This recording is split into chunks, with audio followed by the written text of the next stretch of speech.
Hello friends, नमस्ते, सत श्री अकाल, वंदे मातरम, जय हिंद, जय श्री राम।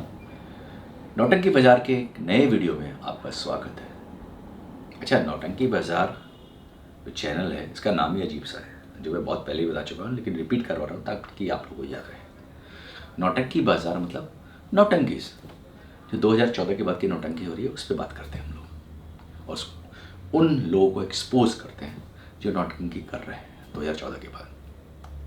सिर्फ मैं नहीं करता हूँ अकेला एक्सपोज, एक और बंदा है, हालांकि बहुत सारे हैं लेकिन धीरे धीरे मैं इंट्रोड्यूस करूँगा। एक और बंदा है जिसका मैं फ़ैन हूँ, उसका नाम है रिजवान अहमद।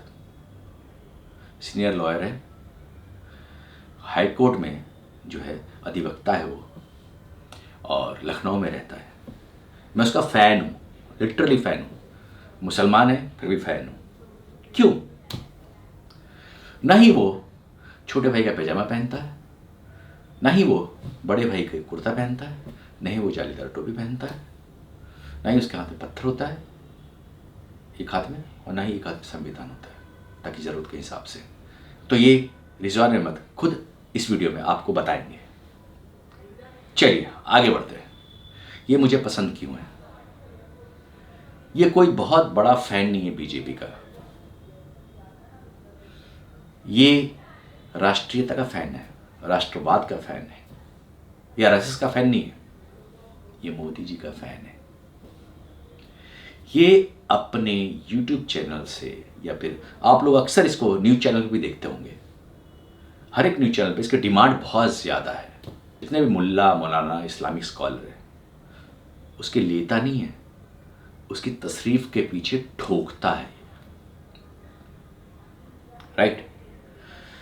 तो 2014 से लेकर अब तक इसने बहुत सारे वीडियोस बनाए हैं, लेकिन मैं इस वीडियो पे रिएक्शन दे रहा हूँ।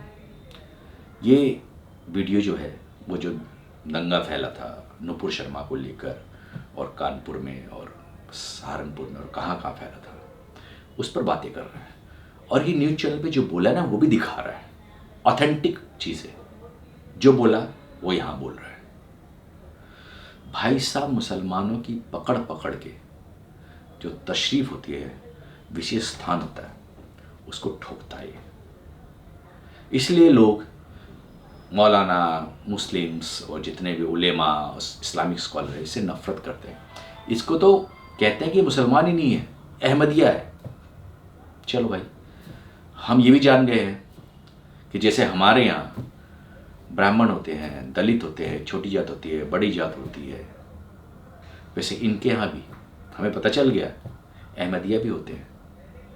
इन लोगों ने छुपा के रखा था मुसलमानों ने।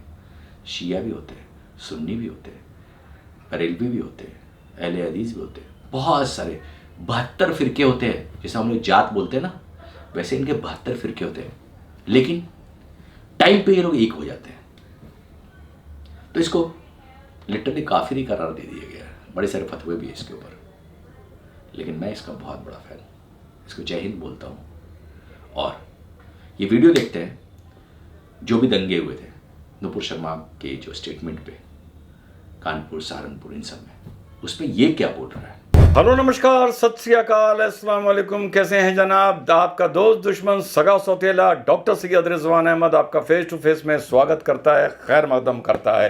तो नुपुर शर्मा जी ने जो बोला उस पर बवाल थमने का नाम नहीं ले रहा है। और जब बवाल करने से ही खाना हजम हो तो यार बवाल को थमने देना भी नहीं चाहिए।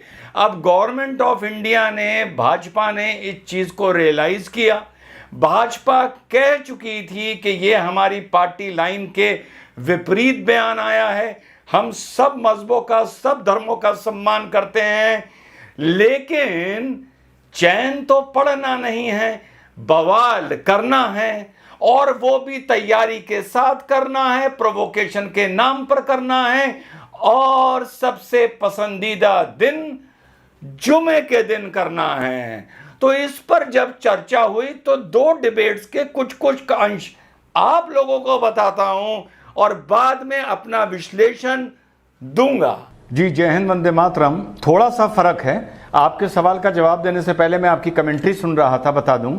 आपने कहा ये मुट्ठी भर लोग हैं, नहीं, लोग तो मुट्ठी भर ही हैं। अगर 1000 लोग भी हुए, 2000 लोग भी हुए, 3000, तब भी मुट्ठी भर माने जाएंगे बड़ी आबादी को देखते हुए।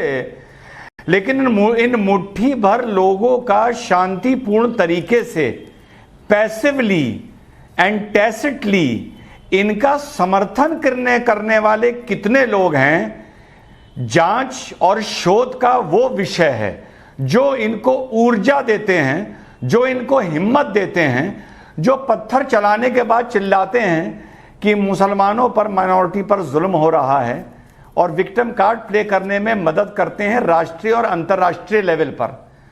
तो इनसे ज्यादा महत्वपूर्ण वो लोग हैं, पहली चीज। शुक्रिया। जय हिंद, वंदे मातरम। पहले तो आपने अपने ओपनिंग कमेंट्स में कहा पत्थर गैंग, तो आपके हिसाब से जो ये 40-50 लोग हैं जो पत्थर चला रहे हैं, ये ही पत्थर गैंग है? ऐसा नहीं है मेरे भाई। टैसिट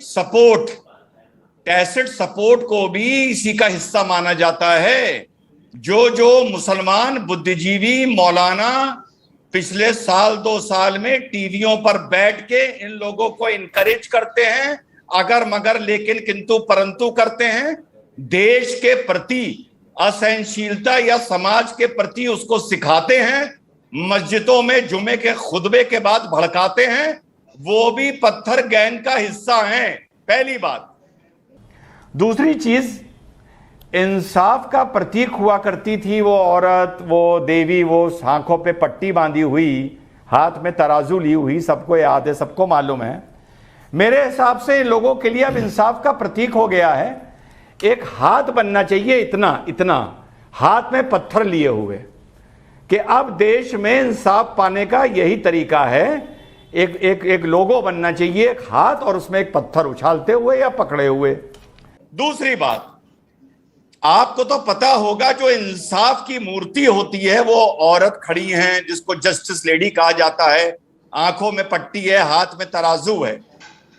ये देख रहे हैं, ये नाम लेके बोल रहा हूं। अब इन मुसलमानों के लिए इंसाफ का ये तरीका है, ये पत्थर, इनके हाथ में पत्थर, ये दिखाता है कि यही, इसी को ये मानते हैं कि इससे इंसाफ मिलेगा। और फिर टीवी डिबेट्स में आके बोलते हैं कि हमें संविधान पर भरोसा है, हमें न्यायालय पे भरोसा है, हमें कोर्ट में भरोसा है, हमें सुप्रीम कोर्ट में भरोसा है। हाथ में पत्थर लेके ये घूमते हैं, और हाथ में नहीं तो अपने दिमाग और अपने दिल में लेके घूमते हैं। और टीवी पर आने वाले लोग इनकी आलोचना नहीं करते, आलोचना भी करते हैं तो साथ में अगर मगर लेकिन किंतु परंतु लगाते हैं। करौली और बाकी खरगांव की जो घटनाएं हुई उससे ये थोड़ा सा फर्क है, क्योंकि आपने मुझे एज अ लॉयर इंट्रोड्यूस किया, तो जो रिटेलिएशन होता है और जो प्रोवोकेशन होता है उसका टाइम देखा जाता है कि प्रोवोकेशन के कितनी देर बाद आपने रिटेलिएट किया। तो भाई वहां पर कहा गया कि रामनवमी का जुलूस निकला, एकदम नारेबाजी करी, बदतमीजी करी, हम एकदम भड़क गए और 1 मिनट, 1.5 मिनट, 4 मिनट के अंदर हमने पत्थर मारने शुरू कर दिए। यहां थोड़ा सा फर्क है। उन किस्सों में ये व्हाट्सएप चैट्स एंड ऑल इतनी सामने नहीं आई थी, लेकिन यहां आई हैं। तो ये हल्का सा फर्क है कि यहां पर प्रोवोकेशन था नहीं।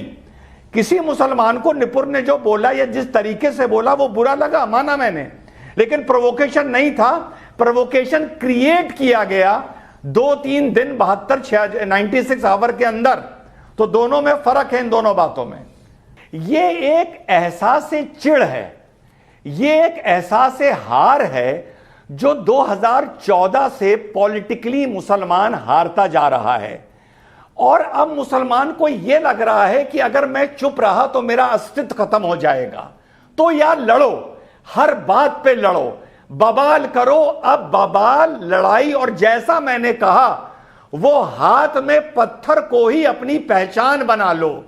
पहले मुसलमान की पहचान बनी, मान लो हिजाब बना, सर पे टोपी बनी, अच्छी बात है, हिजाब भी अच्छी बात है, टोपी भी अच्छी बात है। लेकिन अब मुसलमान अपने को हारा हुआ महसूस कर रहा है, वो खिसियाया हुआ महसूस कर रहा है, उसे अब पत्थर उठाने का बहाना चाहिए। ये ऑपोजिशन का रोल नहीं है, मैं एग्री नहीं करता।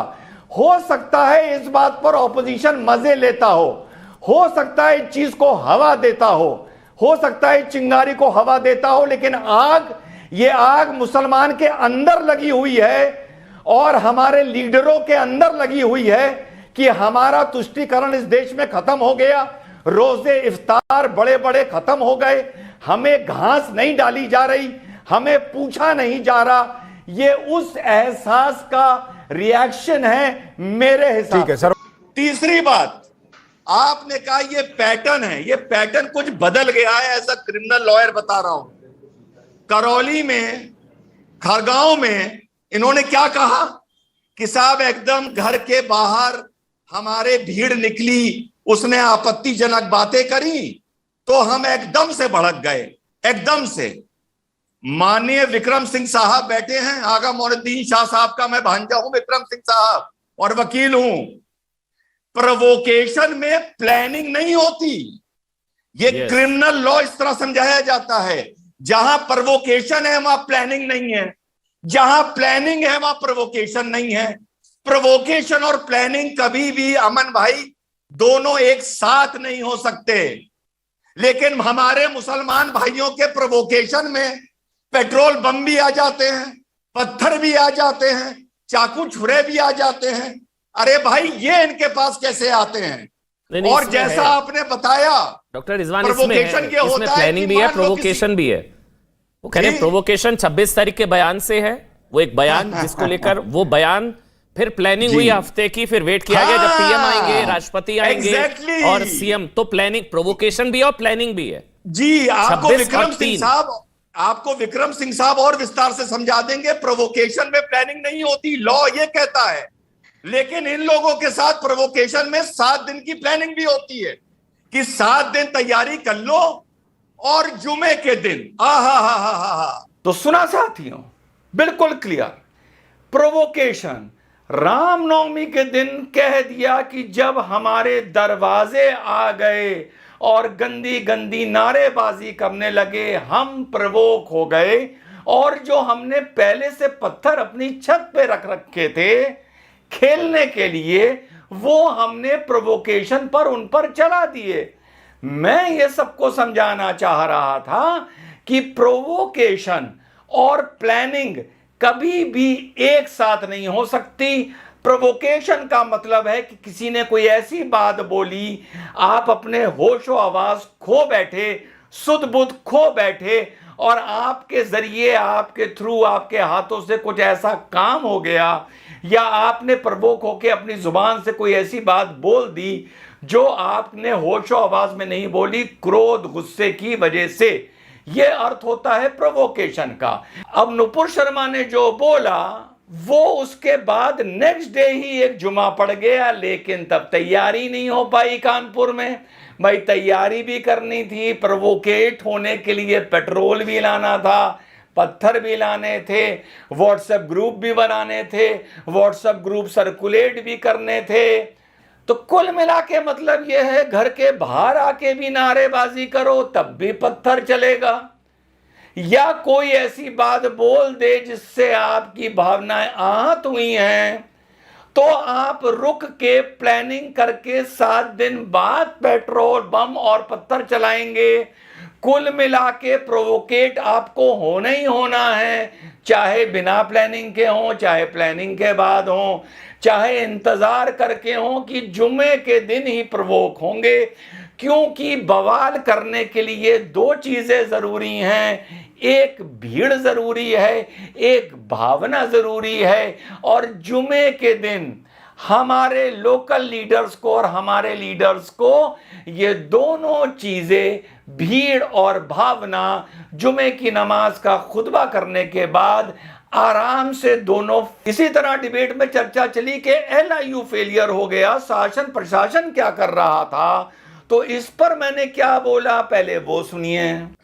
जो भी, पहले तो विक्रम सिंह साहब का चरण स्पर्श, दूसरा अनुराग भदौरिया साहब ने बड़ी लंबी तकरीर करी कि भाई ये नहीं है, रोजगार नहीं है, पुलिस क्या कर रही थी, वगैरह वगैरह। एक सवाल नजर करता हूं अनुराग भाई के, आपके मार्फत, अमन भाई, अगर पुलिस कार्रवाई घटना से पहले शुरू कर देती तफ्तीश शुरू कर देती, छापामारी शुरू कर देती, 116 की कार्रवाई शुरू कर देती, प्रिवेंटिव अरेस्ट शुरू कर देती और 300-400 लोगों को, यहां पर नाम लेके बोलूंगा, दंगाइयों को जो 99.99999% एक ही समुदाय के होते, उठा के जेल में डाल देती, तो यही अनुराग भदौरिया टीवी पर आके मातम शुरू कर देते।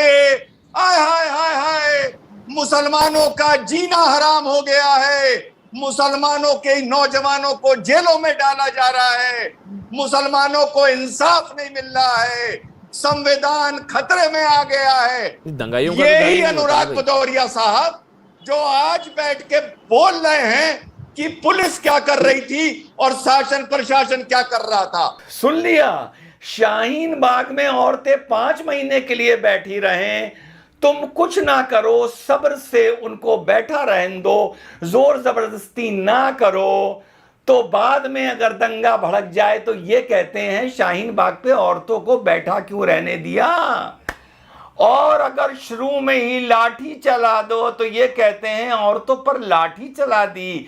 कुल मिला के इन्हें हर हाल में रोना है, और उसके आगे चलते हैं, कुल मिला के इन्हें हर हाल में रोना है। यही कानपुर में एलआईयू की जानकारी पर पुलिस दबिश मारने लगती, प्रिवेंटिव अरेस्ट करने लगती, 107-16 की कार्रवाई करने लगती, लोगों के घरों में घुस के पत्थर ढूंढने लगती, तब भी ये और सेक्युलर पार्टियां मातम करते नजर आते कि योगी के उत्तर प्रदेश में मुसलमानों को चैन नहीं है, मुसलमानों को टारगेट किया जा रहा है। और अगर ये नहीं हुआ और भरोसा किया गया कि जुमे की नमाज के बाद शांतिपूर्ण तरीके से गिरफ्तारी देंगे, लेकिन वो पेट्रोल बम, पेट्रोल और पत्थर लिए बैठे थे, तब भी उसी योगी सरकार को ताना दिया जा रहा है कि तुम्हारी वजह से ये हुआ, और होने के बाद कहते हैं कि कानून अपना काम करेगा। जब कानून अपना काम करता है, जब कानून घर गिराता है, जब कानून पत्थरबाजों की फोटो लगाता है,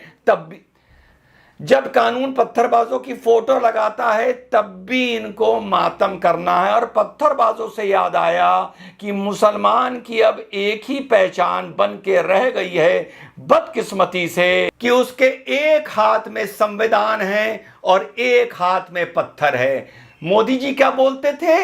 एक हाथ में लैपटॉप और एक हाथ में क्या? कुरान पाक।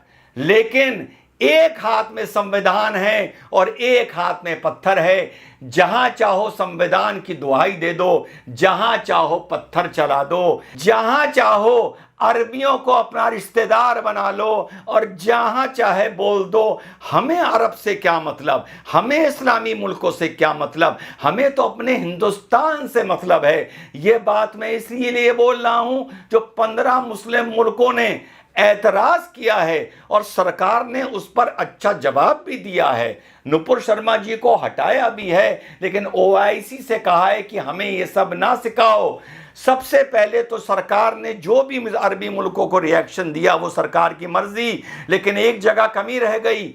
डिप्लोमेटिकली तमीज़ के दायरे में रहते हुए, इंटरनेशनल रिलेशंस के दायरे में रहते हुए कतर से हिंदुस्तान को एक बात ज़रूर बोलनी चाहिए थी कि कतर जब हमारे देश में हमारी देवी को नग्न पेंट करके एक नंगे पांव घूमने वाला 2 टके का आर्टिस्ट भाग के कतर गया था, तो तुमने उसे वहां की नागरिकता दे दी थी, सिटीजनशिप दे दी थी।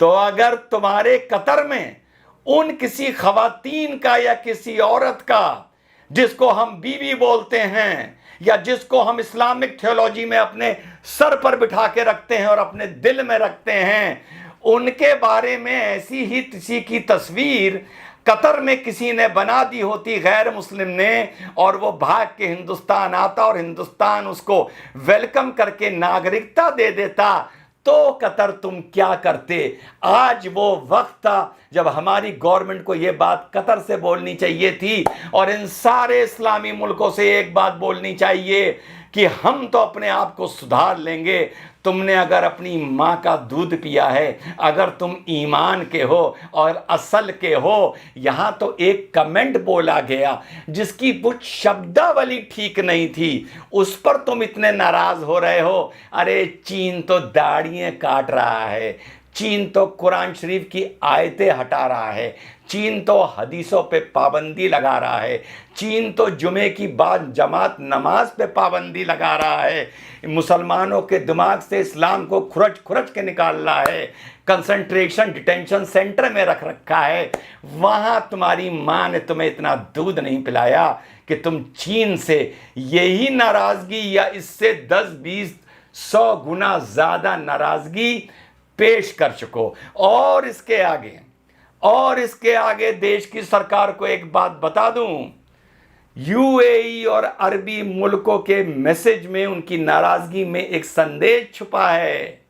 संदेश साफ है कि इस्लाम अलग है और हिंदुस्तान का मुसलमान अलग है। यही बात तो रिजवान समझना चाहता है कि इस्लाम अलग है और मुसलमान अलग है। सीए की बात हुई, क्या कोई अरबी मुल्क बोला? नहीं बोला। हिजाब की बात हुई, क्या कोई अरबी मुल्क बोला? नहीं बोला। ज्ञानवापी की बात हुई, क्या कोई अरबी मुल्क बोला? नहीं बोला। जब आपने हजूर पर कोई ऐसी बात बोली जिसकी शब्दावली में कुछ कमियां थी, मैं मानता हूं वो शब्दावली गलत थी, तो उन्होंने रिएक्शन दिया। उनका भी संदेश क्लियर है इंडियन गवर्नमेंट से कि यार देखो, इस्लाम की हजूर की इनकी बात आएगी तो हम कुछ ना कुछ रिएक्शन देंगे। हमें भी इस्लामी मुल्कों को इस दुनिया में हाजिरी लगानी है, लेकिन देश के मुसलमान से यार हमारा कोई लेना देना नहीं। अपनी जो नीति बनानी है बनाओ, जो ये मातम करते हैं इनको करने दो, हमें इससे मतलब नहीं। अरब के रिएक्शन से ये चीज़ स्पष्ट हो गई है। और एक काम सरकार को करना चाहिए था कि एक पीडीएफ बना के 4 मिनट की इन सारे अरबी मुल्कों में भेज देनी चाहिए थी कि पिछले 1 महीने में इस देश में शिवलिंग पर कितने मीम बने और टीवी पे किस किस मुसलमान ने शिवलिंग के बारे में क्या क्या बोला। और उसके बाद नुपुर शर्मा की भी बाइट लगा के भेजनी चाहिए थी कि अगर कहानी सुन रहे हो तो पूरी सुनो। 1 महीने शिवलिंग पर क्या क्या भद्दे बेशरम मजाक हुए हैं और लोगों ने बयान दिए हैं, तुम ये भी सुनो। और नुपुर शर्मा ने जो बोला तुम ये भी सुनो, उसके बाद तुम फैसला करो। और चलते चलते एक बात बताऊंगा, मुसलमानों से मौखिक फायदे के लिए तुम्हें आगे का नुकसान नजर नहीं आता। जब तुम्हें डिबेट्स में या चर्चाओं में घेरा जाता है अरब का या इस्लामी मुल्कों का नाम लेके, तो तुम तड़ से बोल देते हो हमें उनसे क्या मतलब, हमें तो देश से मतलब है। अगर तुम्हें उनसे मतलब नहीं है तो फिर तुम जाके आज कतर की गोद में क्यों बैठ गए, इस्लामी मुल्कों की गोद में क्यों बैठ गए? खुश क्यों हो रहे हो कि इस्लामी मुल्कों ने रिएक्शन दिया है?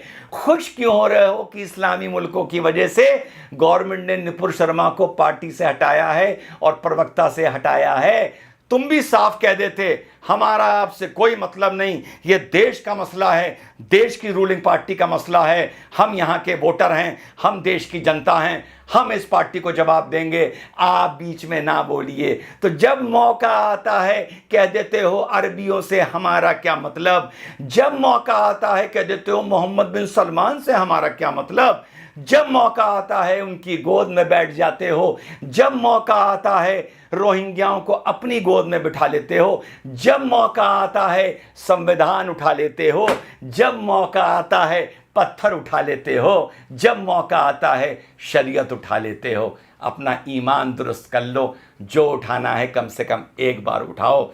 पत्थर की लकीर बनो, सही बनो या गलत बनो, बिन पेंदे के लोटे से भी ज़्यादा बदतर हो गए हो। जय हिंद, वंदे मातरम, खुदा हाफिज। तो देखा हिंदुओं, सनातनियों, ये था रिजवान अहमद का रिएक्शन। संविधान पत्थर, हिंदू नुपुर शर्मा, कानपुर सहारनपुर, इस पे बात वो नहीं है। बात यह है कि ये इतना मुखर हुए कैसे बोल रहा है, हम क्यों नहीं बोल पाते? जबकि हम लोग तो टैक्स देते हैं। वो मदरसा चाप पंचर पुत्र टैक्स नहीं देते हैं, हम तो टैक्सेस देते हैं। लेकिन हम बोल नहीं पाते क्योंकि हम टॉलरेंट हैं, सहिष्णु हैं। नहीं, हम कायर हैं। उसके घर में हो रहा है, हमें क्या करना है? लेकिन ये झुंड बनाते हैं कौम की तरह, एक ही मोहल्ले में रहते हैं, फिर वहां से पत्थर चलाते हैं। I love you Rizwan Ahmed, I respect you. जिस हिसाब से आप वंदे मातरम जय हिंद बोलते हैं, आई लव यू। खैर, कहानी रिजवान अहमद की नहीं है, कहानी है कि हम और आप क्या है, हम और आप कौन है, और वो कौम कौन है जो कॉकरोच की तरह, कीड़े मकोड़े की तरह बढ़ती जा रही है, बढ़ती जा रही है, बढ़ती जा रही है। पहले कश्मीर, केरला, बंगाल, साउथ के कुछ हिस्से रेंग रहे हैं, झारखंड बढ़ते जा रहे हैं। थैंक गॉड यूपी में बुलडोजर बाबा है, बजा रहे हैं। रिजवान अहमद अपने शाब्दिक, अपने मुख से बजा रहा है, और बुलडोजर बाबा अपने बुलडोजर से बजा रहे हैं। खैर, वो मसला वो ही नहीं है, मसला ये है कि हम और आप क्या है, राइट? राम मंदिर की बात आती है, हम कोर्ट का सहारा लेते हैं, ऑल राइट। CNRC की बात आती है कि पाकिस्तान से, बांग्लादेश से, अफगानिस्तान में जो हिंदुओं के साथ जुर्म हो रहा है उसको लेके आना है, हम चुप रहते हैं। ये लोग शाहीन बाग बना लेते हैं, हिजाब पे हम चुप रहते हैं, ठीक है? ये लॉन्ग मार्च निकालते हैं। इनके रसूल पे बोल दो, तबाही मच जाती है। ट्रिपल तलाक पे बोलो, तबाही मच जाती है। फिर तो सुप्रीम कोर्ट भी टंटा, वो नहीं बोलूंगा जो सुनना चाह रहे हो। लोग कहते हैं कि हम लोग 85% है, 100 करोड़ से ज्यादा है। कहाँ है हम? कहाँ है? ये कॉकरोच, कीड़े मकोड़े रेंगते हुए बढ़ते जा रहे हैं, बढ़ते जा रहे हैं, बढ़ते जा रहे हैं, और हम सिकुड़ते जा रहे हैं, सिकुड़ते जा रहे हैं, सिमटते जा रहे हैं। अपना घर, फैमिली, मिडिल क्लास, मेरा बच्चा पढ़ जाए, MBA कर ले, ये कर ले, IT कर ले, बाहर चला जाए, हम इसमें लगे हुए हैं। लेकिन इनका मकसद सीधा है, पॉपुलेशन बढ़ाओ, एक पॉइंट ऐसा है, शरिया लेके आओ, इस्लामिक स्टेट घोषित करो। गजवाए हिंद सुना है आपने? रिसर्च करना गूगल पे, गजवाए हिंद क्या है।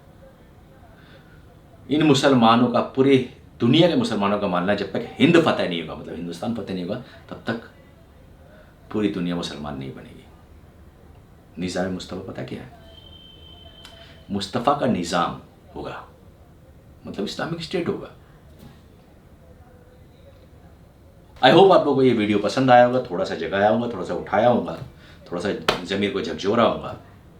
तो लाइक करना, शेयर करना, कमेंट करना और सब्सक्राइब करना बनता है, और नोटिफिकेशन की बेल भी बजाना बनता है, राइट? तो मैं ऐसे ही आता रहूँगा नौटंकी बाजार चैनल के साथ, बड़ी बड़ी अच्छी अच्छी नौटंकी लेके। जय श्री राम। मैं हिंदू।